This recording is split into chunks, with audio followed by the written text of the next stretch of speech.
छोटा शुआई बस यूं ही चलते चलते एक बार पैर फिसल गया और वो सीधे गिर पड़ा एक ऐसी घाटी में जो पूरी तरह सोने से भरी हुई थी।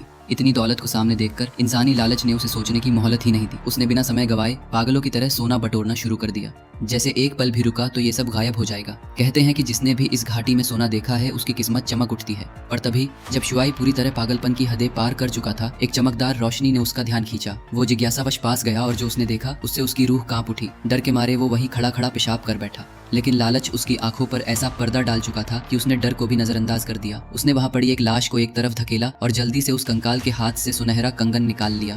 फिर तो वो जैसे दीवाना हो गया, बेतहाशा सोना बटोरने लगा। अचानक उस घाटी के अंदर से एक अजीब सी डरावनी आवाज गूंजने लगी। लेकिन शुआई, जो अब पूरी तरह लालच के नशे में था, कुछ भी नहीं समझ पाया। वो बस सोना समेटता रहा। उसे ये भी पता नहीं चला कि ठीक उसके पीछे एक खजाने के बक्से से गाढ़ा काला धुआं निकल रहा था। 2.5 साल बाद उसका बड़ा भाई और उसके साथी उसी सोने की घाटी तक पहुंचे। जो दृश्य उनके सामने था वो अविश्वसनीय था। पूरी घाटी एक सुनहरी नगरी जैसी लग रही थी। लेकिन तभी भाई की नजर जमीन पर पड़ी एक जली हुई लेदर की जूती पर गई और उसका दिल कांप गया। उसे एहसास हो गया कि कुछ बहुत बुरा हुआ है, पर जब तक वो कुछ समझ पाते, एक और अनहोनी उनके सामने घट गई।